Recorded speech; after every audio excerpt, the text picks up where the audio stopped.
Hello everybody, and welcome to Ancient Architects.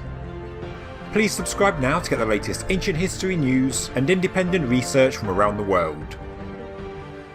We all know there are many myths of lost sunken continents, islands and cities around the world. From Plato's story of Atlantis, to the Indian Dwarka, Mu and High Brasil, and I think for many of us, it's a subject that really does excite the imagination. In this video, I'm going to discuss something far less well known than Plato's Atlantis, so much so that I hadn't even heard of it until just recently. I was scrolling through Facebook and saw an advertisement selling a folklore and history map of the British Isles, and there was a label on the map for the Welsh Atlantis, the name of which is Cantre'r Gwaeload. Apologies to Wales if I've just butchered that, but it means the Lowland Hundred in English.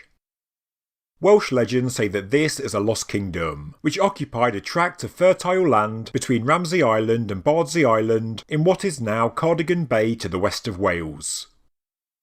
It is therefore called the Welsh Atlantis, and it has featured heavily in local folklore, literature and song. Accounts do vary, and some say the land extended from Bardsey Island to Cardigan, or as far south as Ramsay Island. Today, the sea floor gets gradually deeper the further west from Wales you go, with the land below the sea immediately south of Bardsey Island being around 50 metres in depth, but in the centre of the bay, it is only around 24 metres in depth.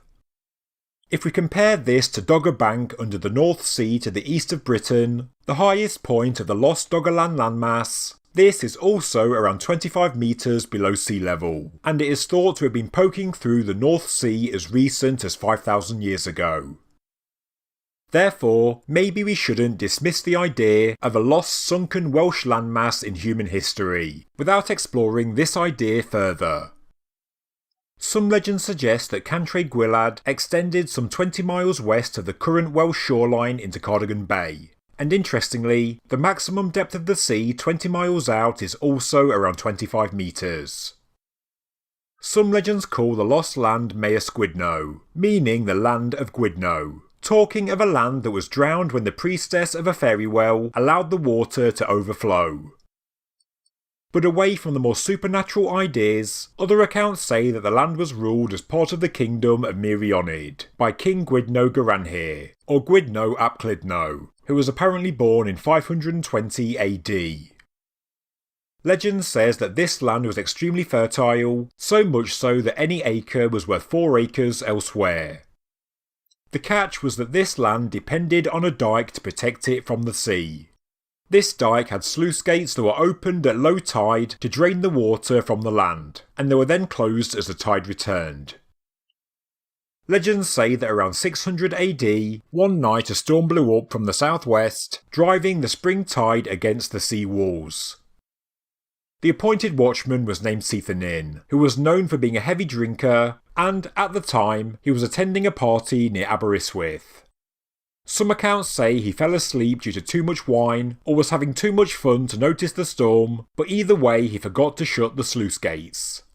Inevitably, the sea rushed in, flooding the land and drowning 16 villages.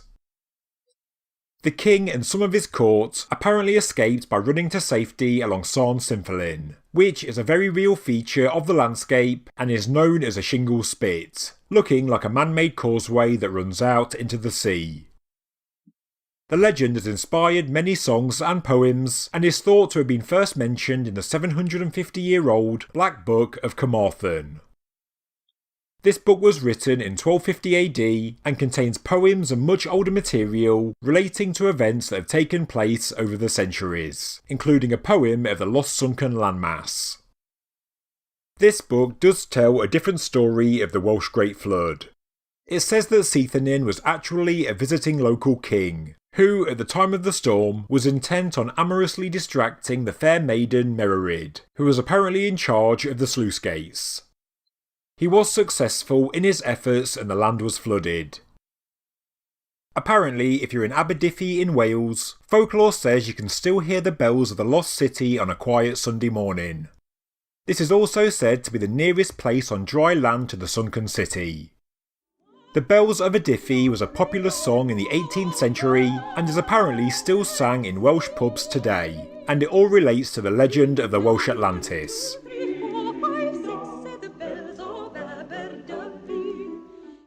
So, they're the myths and legends, but is there any real substance behind it? Did the Welsh people see features like San Synffelyn and other geographical phenomenon in Cardigan Bay and write fanciful tales for the sake of poetry and storytelling? Or could there really be a real sunken landmass? Those that do believe the legend think it covers much of the lowlands beneath Cardigan Bay, and there are some geographical features that people do draw upon. There are features known as sarnau, a series of single ridges several miles long which run at roughly right angles to the coast, and are located between each of the 4 rivers in the north of the bay. People believe that these could be the remains of causeways built to give access to the present mainland at high tide.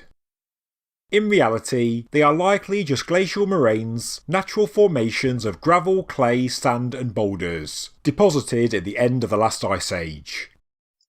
Interestingly though, in 1770, Welsh antiquarian scholar William Owen Pugh reported seeing sunken human habitations about 4 miles off the coast of Wales. Writing in 1833, Samuel Lewis said that a collection of large stones and boulders could be seen, almost 7 miles out to sea, west of Aberystwyth during low tides. He said they are thought to be the remains of a fort or palace. The idea that Cardigan Bay was once a plain of fertile land, protected by sluice gates as recent as 600 AD, is very likely a work of fiction. The identity of King Gwydno is debated by scholars, and some think he is merely a mythical king. But I don't think we should be quick to dismiss it, because even if it is a work of fiction, the story could well be based on much older myths, legends and oral traditions, maybe going all the way back to the late Neolithic or early Bronze Age times. As we've seen with the disappearance of Doggerland, sea levels have risen and land has sank, all of which happened relatively recently in history. And let's not forget a discovery only last year when Storm Francis uncovered tree stumps of an ancient forest 13 miles south of Borth in Wales. Storms in 2010, 2014 and 2019 also revealed tree stumps. There is now an astonishing number of petrified trees documented all along the coast of Wales, and these trees apparently only died between 4,500 and 6,000 years ago, and this was because of an inundation. There are birch, oak, hazel, willow and pine trees. The trees are rooted in peat, which lies below marine sand. Also found were the remains of animals such as uruks, red deer and brown bears. In addition to this, archaeologists have also discovered a timber walkway made of branches and posts. It was dated from just 3,100 to 4,000 years ago, clearly built to help people traverse the waterlogged ground which may well have been very fertile. We have to remember, if this coastal area was a forest as recent as 2500 BC, as scientific findings show, then it is likely that the actual prehistoric coastline was even further out in Cardigan Bay at this time, and also humans would have been here. Britain had a thriving Neolithic community way before this time, and the Mesolithic cultures of Britain go even further back. As stated, archaeology also shows humans were constructing timber walkways to get across these wetlands as recent as 2000 to 1100 BC. During the Bronze Age. Since the end of the last ice age, there has been a gradual rise in sea level, but maybe there was a localised event that was more cataclysmic. Or maybe the Neolithic people did construct a large dike to cordon off this clearly fertile land, and it was fertile because we can see the abundance of vegetation and animals. Don't forget, Neolithic Britons were no stranger to large construction projects. Maybe it was overcoming a storm, or a geological fault created an earthquake and tsunami, and this washed away a number of ancient settlements. The Welsh Atlantis could well be a folk memory of the loss of this land, an oral tradition that was passed down from generation to generation, based on fact but embellished into fiction and then woven into history over time. Alternatively, maybe poets and writers of old simply saw the remains of a forest on the Welsh beaches and wrote works of fiction based on what they saw. But we have to also consider the possibility that maybe the features called Sarnau, the causeways and ridges are in fact man-made.